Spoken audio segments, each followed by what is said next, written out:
예, 경기도 평택갑 출신 홍기원입니다.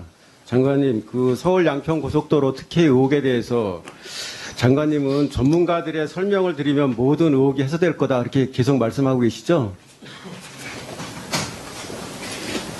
의혹이라는 것은 예, 당사자들 지난 이야기를 12일 들을 부분이 있고 한국도로공사 국정감사에서 증인으로 나온 전문가들과 많은 질의응답이 있었어요. 그런데 오늘 장관님 말씀하시는 걸 보면 그 결과를 제대로 보고받지 않으신 것 같아요. 그 전문가들하고 얘기 나눠보니까 의혹이 해소된 게 아니라 눈덩이처럼 더 커졌습니다. 하나하나 말씀드릴 텐데요. 결론부터 말씀드리면 서울 양평 고속도로는 대통령 일가에게 특혜를 주기 위해서 의도적으로 노선 변경이 추진됐다. 그 주역은 양평 카르텔이다.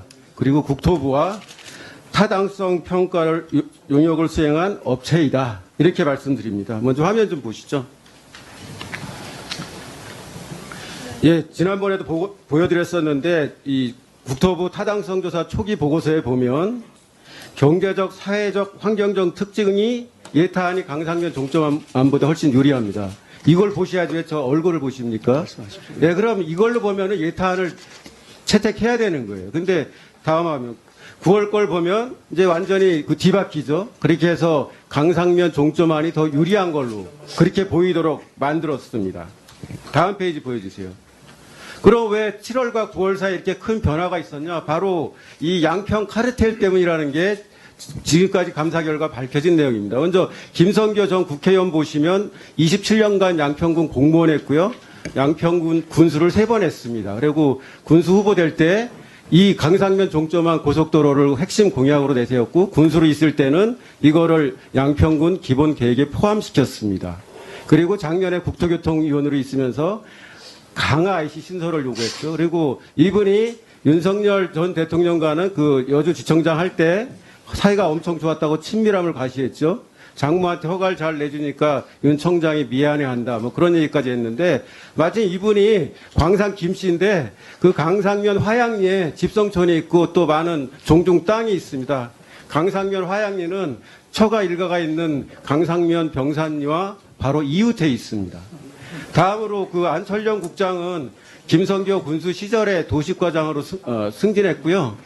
또 최은순 연로 양평 공공지구 특혜비리로 당시 수사를 받던 중에 국민의힘 양평 군수가 취임하니까는 바로 담당 국장으로 올라왔죠. 그리고는 강상면 종점안을 등 3개 노선을 국토부에 제안했고 국토부는 이걸 근거로 이제 소위 대안 노선을 최저간으로 추진하고 있지 않습니까? 그리고 그 김건희 여사 모친 최은순, 부친 김광섭도 다 양평군 출신이고요. 부친은 양평군 공무원이었습니다. 그리고 잘 아시는 대로 양평 공공지구 개발 특혜 장모와 처남이 관련돼 있죠.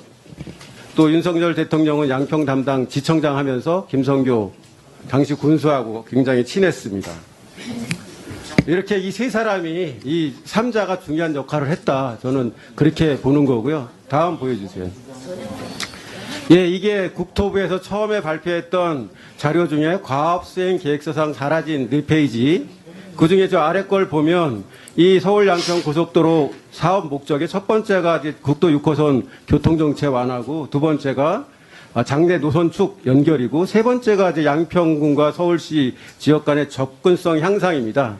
근데 이게 9월 보고서부터 두 번째 장내 노선축 연계 이게 삭제됐죠. 근데 국정감사에서 용역회사인 이상화 동해종합기술공사 부사장은 국토부 기모 서기관 지시로 삭제했다. 이렇게 명확하게 답변을 했습니다.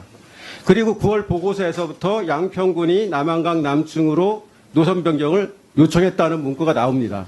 바로 이게 다 7월과 9월 사이에 벌어진 일이고요. 이 노선, 이 2번이 삭제되면서 서울 양평 고속도로의 사업 목적이 당초에는 국도 6호선 교통정체 완화 또 춘천 연결하는 연계 교통정체 완화 이거였는데 이 두 번째 게 삭제되면서 양평 군민을 위한 도로인 것처럼 바뀌었어요. 그래서 장관님도 그렇고 전부 다 양평 군민 민원 해소가 핵심인 양 변질되면서 대안이 최적 노선처럼 이렇게 되어버립니다.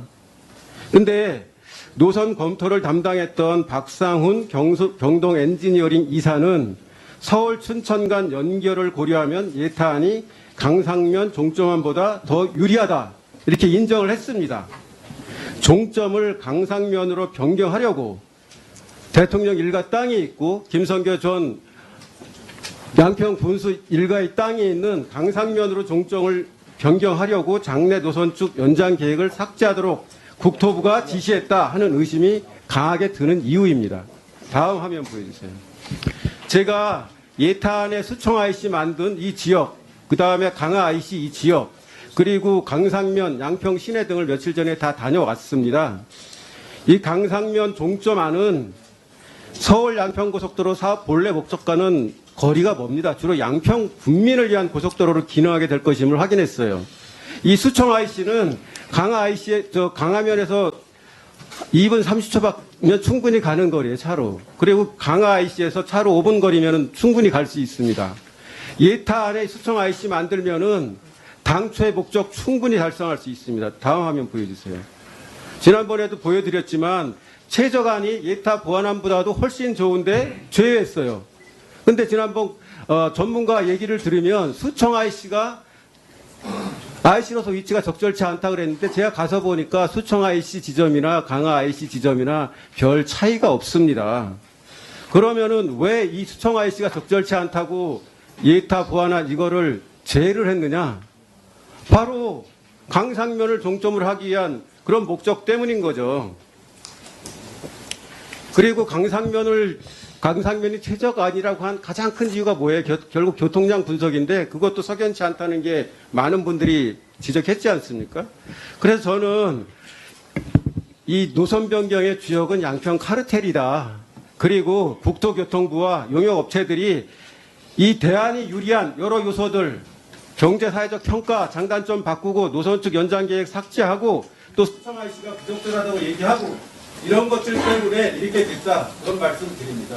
장관님, 한번 말씀 좀 해주세요.